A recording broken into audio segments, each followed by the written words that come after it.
കേരളത്തിൽ ഏറ്റവും ശക്തമായ രാഷ്ട്രീയ മത്സരം നടക്കുന്ന മണ്ഡലങ്ങളിലൊന്നാണ് റാന്നി. മണ്ഡലത്തിലെ ഇടത് തേരോട്ടത്തിന് അന്ത്യം കുറിക്കാനാണ് UDF ശ്രമം.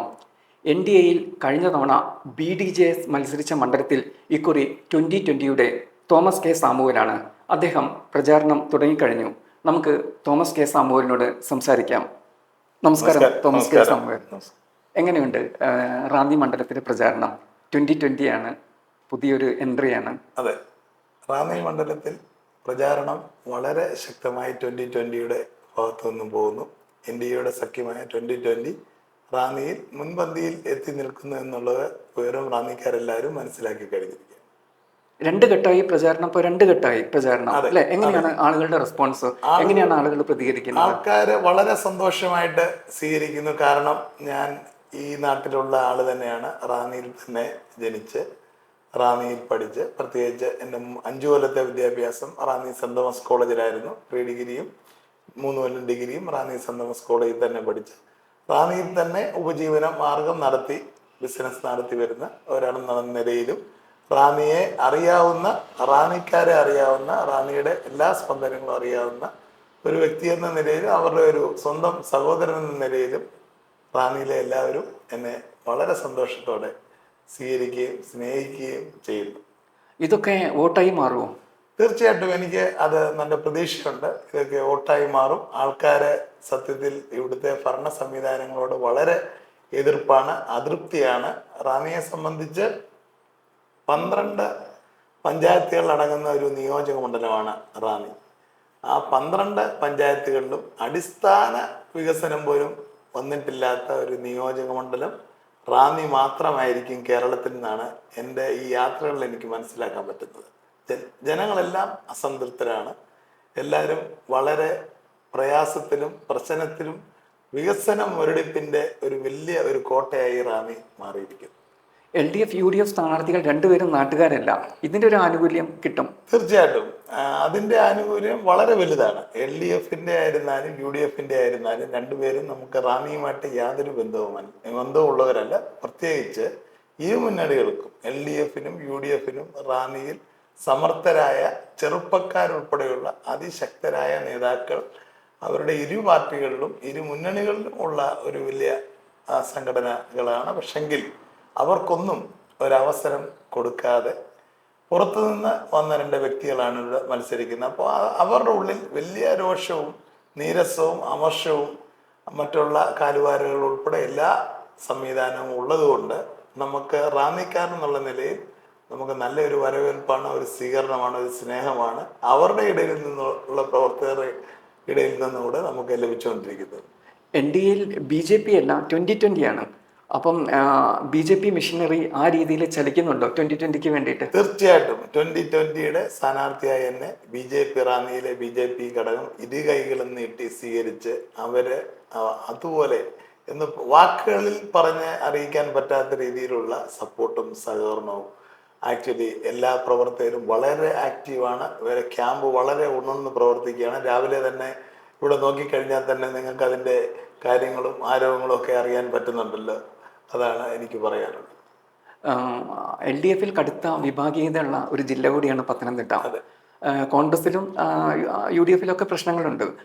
ഇതൊക്കെ വോട്ടാക്കി മാറ്റാൻ എന്തെങ്കിലും തന്ത്രങ്ങൾ NDAക്ക് ഉണ്ടോ? അതൊക്കെ വോട്ടായി മാറുമോ? തീർച്ചയായിട്ടും അത് മുഴുവൻ വോട്ടായി മാറും. ഈ ദിവസങ്ങളിൽ ഞാൻ പോകുന്ന മേഖലകളിലും എനിക്ക് കാണാൻ കഴിയുന്ന കാഴ്ചകളുമെല്ലാം ഇവരുടെ തമ്മിലുള്ള അസംതൃപ്തിയും ഇവരുടെ ഇടയിലുള്ള പ്രശ്നങ്ങളുമാണ് കൂടുതലും നമുക്ക് സപ്പോർട്ടായി അതും വരും. തീർച്ചയായിട്ടും അതെല്ലാം നമുക്കൊരു അനുകൂല ഘടകമായിട്ട് വന്നിരിക്കുകയാണ്. റാന്നിക്കാരൻ എന്നുള്ള ഒരു പരിഗണനയാണ് അതിലെല്ലാം ഉപരി. എല്ലാവരും നമ്മളിൽ ഒരു വലിയ പ്രതീക്ഷ അർപ്പിച്ച് കൂടെ നിൽക്കുകയാണ് എന്നാണ് മനസ്സിലാക്കുന്നത്. NDA ഇത്തവണ വളരെ ശ്രദ്ധാപൂർവമാണ് സ്ഥാനാർത്ഥികളെയും സ്ഥാനാർത്ഥി നിർണയവും സീറ്റ് വിഭജനമൊക്കെ പൂർത്തിയാക്കിയിരിക്കുന്നത്. കഴിഞ്ഞ തവണ ഇവിടെ BDJS മത്സരിച്ച സീറ്റാണ് റാന്നി. 15% വോട്ടുകൾ BDJSന് കഴിഞ്ഞ തവണ സ്കോർ ചെയ്യാൻ പറ്റിയിട്ടുണ്ട്. ആ വോട്ടുകൾ ഇത്തവണ കിട്ടും, അല്ലെങ്കിൽ അതിൽ കൂടുതൽ കിട്ടുക, അതൊരു വെല്ലുവിളിയായി തോന്നുന്നുണ്ടോ? 15% വോട്ടുകൾ നിസ്സാരമല്ല. അതെ, ഈ പ്രാവശ്യം കഴിഞ്ഞ പ്രാവശ്യം ശക്തനായ സ്ഥാനാർത്ഥിയായിരുന്നു. നല്ല പ്രവർത്തനങ്ങളായിരുന്നു. പിന്നെ ഇവിടുത്തെ പ്രവർത്തനം അത് ഒരുപാട് മികച്ചായിട്ട് ഇപ്പം വന്നിട്ടുണ്ട്. ഒരു 15% എന്ന് ഉള്ളതിനേക്കാളും BJP-യുടെ സംവിധാനങ്ങൾ അതിനേക്കാൾ ഒരുപാട് ഈ ദിവസങ്ങളിൽ NDA-യുടെ സംവിധാനങ്ങൾ റാന്നിയിൽ കേരളത്തിൽ വളർന്നിട്ടുണ്ട്. NDA ഘടകകക്ഷികൾ അധികം കൂടുതൽ പേര് വന്ന് അതിൽ കൂടുതൽ ശക്തമാകുകയും NDA ഇവിടുത്തെ റാന്നിയിലെ മറ്റു 3 മുന്നണിയേക്കാളും ഏറ്റവും വലിയ മെജോറിറ്റിയുള്ള ഏറ്റവും വലിയ ശക്തമായ ഒരു മുന്നണിയായി മാറിയിരിക്കുകയുമാണ്. അതുകൊണ്ട് കഴിഞ്ഞ പ്രാവശ്യത്തെ തന്നെ ശതമാനം അല്ല അതിനേക്കാളൊക്കെ 3-4 ഇരട്ടി വർധനവ് ഈ പ്രാവശ്യം നിശ്ചയമായിട്ട് ഉണ്ടായിട്ടുണ്ട്. എന്തുകൊണ്ടാണ് BDJS-നെ മാറ്റി നിർത്തി ഇത്തവണ 2020 തന്നെ തരാനുള്ള ഒരു കാരണം എന്താണ്? ഈ മണ്ഡലം അത് BDJS-നെ മാറ്റി നിർത്തിയതല്ല, അല്ല, BDJS-നെ ഒഴിവാക്കിയിട്ട്, കാരണം 15% വോട്ടുകൾ കഴിഞ്ഞ തവണ കിട്ടിയിട്ടുണ്ടല്ലോ. അപ്പോൾ ഒരു ലക്ഷ്യം എന്തായാലും BJP ഒക്കെ മുന്നിൽ കണ്ടിട്ടുണ്ടാവും. എന്താണത്? അതെ, 2020 തരുമ്പോഴേ ഇതില് ഇപ്പൊ 2020-യെ സംബന്ധിച്ചിടത്തോളം റാന്നിയിൽ നല്ല ഒരു വേരോട്ടമുള്ള സ്ഥലമാണ്. 2020-യുടെ പ്രവർത്തകർ ഇവിടെ ഉണ്ട്. പക്ഷേ വലിയ രീതിയിൽ ഇല്ലെങ്കിൽ പോലും 2020-യുടെ സ്ഥാപകനായ ബഹുമാനപ്പെട്ട സാബു M. ജേക്കബ് സാറിന്റെ പ്രസ്ഥാനങ്ങൾ, ഇതിനു മുമ്പ് കിറ്റെക്സ്, അന്ന അലൂമിനിയം, അങ്ങനെ ഒരുപാട് നല്ല സാറാസ് കറി പൗഡർ, അങ്ങനെയുള്ള വ്യവസായങ്ങളിൽ ജോലി ചെയ്യുന്ന ആയിരക്കണക്കിന് ആൾക്കാർ അധിവസിക്കുന്ന ഒരു സ്ഥലമാണ് റാന്നി. അതോടെ തന്നെ റാന്നിയിൽ നല്ല വേരോട്ടം ഉണ്ടായിട്ടുണ്ട്. ഒരുപാട് ഓൺലൈൻ മെമ്പർഷിപ്പുകളും ഒരുപാട് നമ്മുടെ 2020-യുടെ സഹകാരികളും സപ്പോർട്ടേഴ്സും വളരെയധികമുള്ള ഒരു സ്ഥലമാണ് റാന്നി. ഇക്കുറി റാന്നി പിടിച്ചെടുക്കാൻ കഴിയും എന്നൊരു ആത്മവിശ്വാസം 2020-ക്ക് ഉണ്ടോ? NDA-ക്ക് ഉണ്ടോ? NDA-യുടെ ശക്തമായ NDA-യുടെ മുന്നണികൾ അറിയാമല്ലോ, NDA-യുടെ ഘടകകക്ഷികൾ BJDS ഉൾപ്പെടെയുള്ള ഒരുപാട് നല്ല ഘടകകക്ഷികളുടെ കഠിനമായ പ്രയത്നം വളരെ നല്ല രീതിയിലൂടെ കാണുവാൻ പറ്റും. ആ പ്രയത്നം തീർച്ചയായിട്ടും ഫലം കണ്ടിരിക്കും. അവരുടെ പ്രവർത്തകരുടെ, പ്രത്യേകിച്ച് എൻ്റെ കൂട്ടുകാരെ ഒരുപാട് റാന്നിയിലുണ്ട്, എൻ്റെ കൂടെ പഠിച്ചവരുണ്ട്, എൻ്റെ ബന്ധുക്കളുണ്ട്, എന്നെ സ്നേഹിക്കുന്ന പല എൻ്റെ സഭാവിഭാഗങ്ങൾ ഉൾപ്പെടെയുള്ള മറ്റ് പല ആൾക്കാരും നമുക്ക് വേണ്ടി ഒരുപാട് സപ്പോർട്ടും സ്നേഹവും സഹകരണവും തന്നു. അപ്പം നിശ്ചയമായിട്ടും നമുക്ക് റാന്നി നമുക്ക് കിട്ടിയിരിക്കും. നമ്മളെല്ലാവരും കൂടെ ഒരുമിച്ച് റാന്നിയുടെ വികസനത്തിന് വേണ്ടി നമ്മൾ നിലനിന്നിരിക്കും.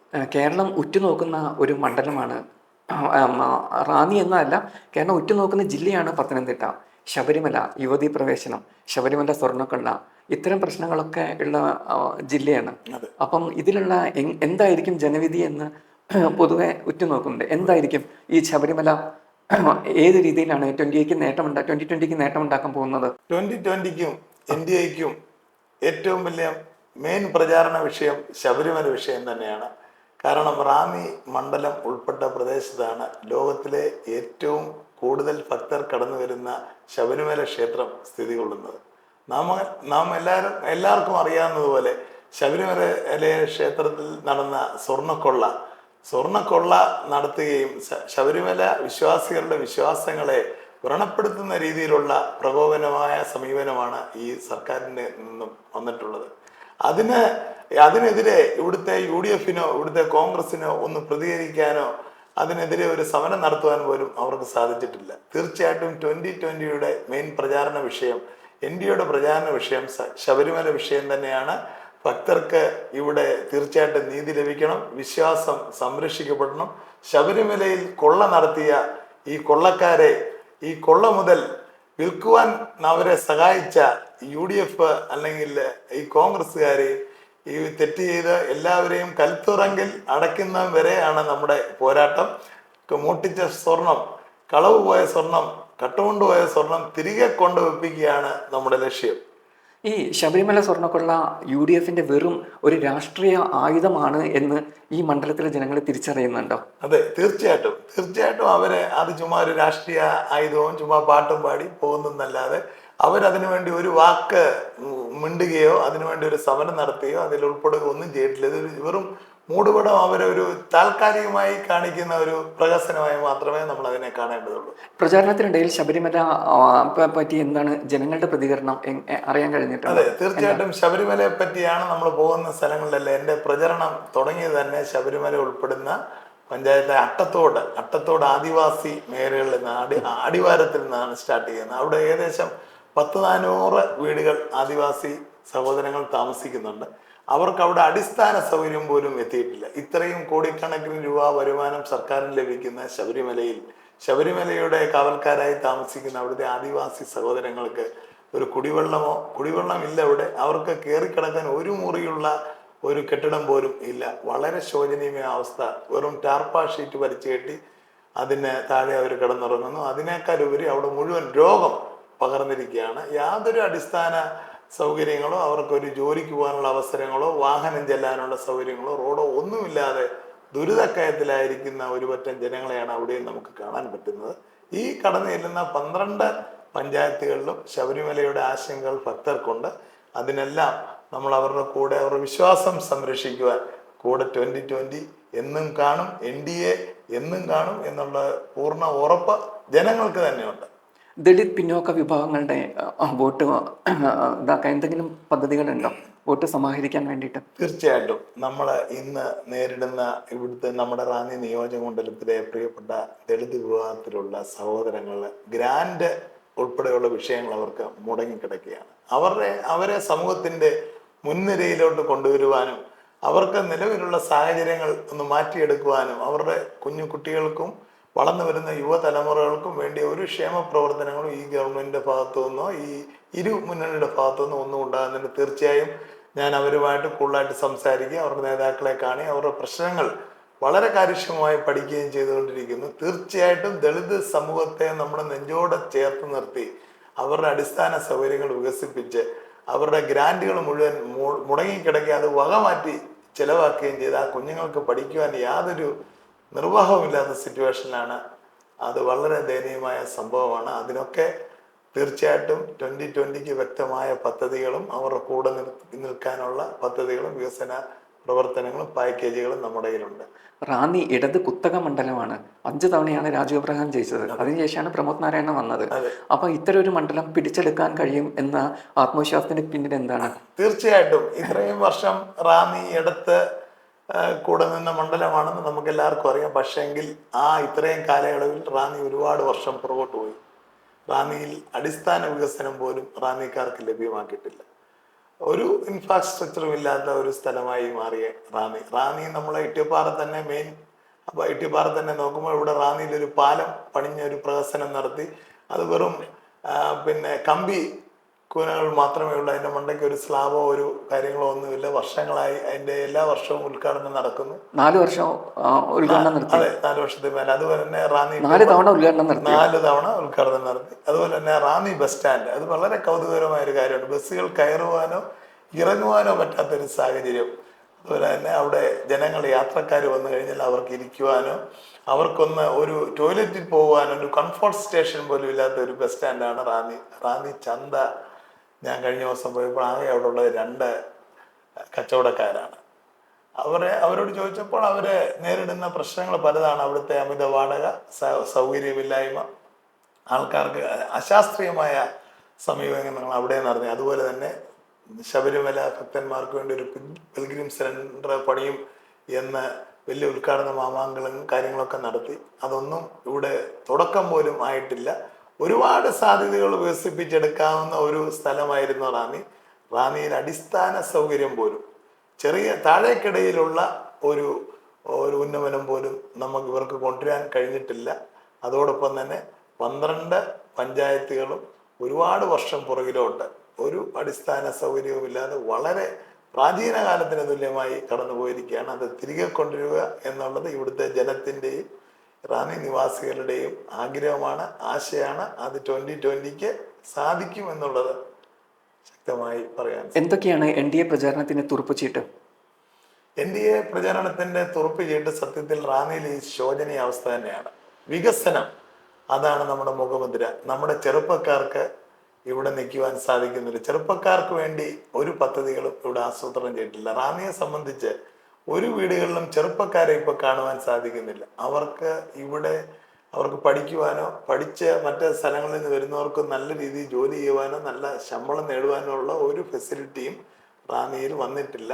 ചെറുപ്പക്കാർക്ക് വേണ്ടി നല്ലൊരു പാക്കേജ് നമ്മൾ കൊണ്ടുവരുന്നുണ്ട്. നമ്മുടെ കൊച്ചു കുഞ്ഞുങ്ങൾക്ക് പഠിച്ചു വരുവാൻ വേണ്ടിയുള്ള അവരുടെ ഒരു പാക്കേജുകൾ.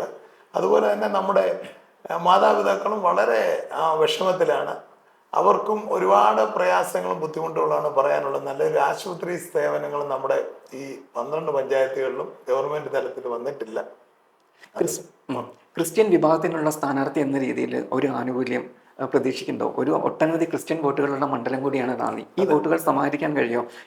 ഇന്ത്യൻ ക്രിസ്ത്യൻ കൗൺസിലൊക്കെ പിന്തുണ പ്രഖ്യാപിച്ചിട്ടുണ്ട്. എന്താണ് ക്രിസ്ത്യൻ വിഭാഗത്തിൽ നിന്ന് ക്രിസ്ത്യൻ വിഭാഗത്തിന്റെ ഭാഗത്തു നിന്ന് ഞാൻ ഉദ്ദേശിച്ചതിൽ അധികം നല്ല രീതിയിലുള്ള പ്രതികരണമാണ് വന്നിട്ടുള്ളത്. എല്ലാവരും അവരുടെ സ്നേഹം ഒക്കെ വരികയും നേരിട്ട് കാണുകയും അവരുടെ ആൾക്കാർ നമ്മളെ വിളിക്കുകയും നമ്മുടെ കൂടെ ചേർത്ത് നിർത്തുകയൊക്കെ ചെയ്യുമ്പോൾ വളരെ ആവേശം പകരുന്നു. ക്രിസ്ത്യൻസിന്റെ നല്ല വലിയൊരു പിന്തുണ നമ്മുടെ കൂടെ ഉള്ളത് വലിയൊരു ആശ്വാസവും സന്തോഷവുമാണ്. സഭാ പിന്തുണ ഉറപ്പുവരുത്തിയിട്ടുണ്ടോ? സഭകളിലെല്ലാം പിന്തുണ നമ്മളെ ഉറപ്പുവരുത്തിയിട്ടുണ്ട്. എല്ലാവരും നമ്മളെ ഇങ്ങോട്ട് വിളിക്കുന്നുണ്ട്, നമ്മളോട് വളരെ സ്നേഹം കാണിക്കുന്നുണ്ട്. അവരുടെ ഒരു വലിയ സപ്പോർട്ട് എനിക്ക് ഉണ്ട് എന്നുള്ളത് വളരെ സന്തോഷത്തോടെ. ഇതൊക്കെ വോട്ടായി മാറുന്നുള്ള ഉറച്ച വിശ്വാസം തീർച്ചയായിട്ടും സഭകളുടെ അതെല്ലാം വോട്ടായി മാറും എന്നുള്ളത് എനിക്ക് പൂർണ്ണ വിശ്വാസമാണ്. അവരുടെ എല്ലാ അനുഗ്രഹത്തോടു കൂടിയാണ് ഞാൻ മുമ്പോട്ട് പോകുന്നത്. റാന്നിയിൽ കടുത്ത പോരാട്ടമാണ്. അതിൽ 2020 വലിയൊരു റോളുണ്ട് എന്നാണ് തോമസ് കെ സാമുവൽ പറയുന്നത്. അദ്ദേഹത്തിന് എല്ലാ ആശംസകളും നേരുന്നു. നമസ്കാരം. Thank you.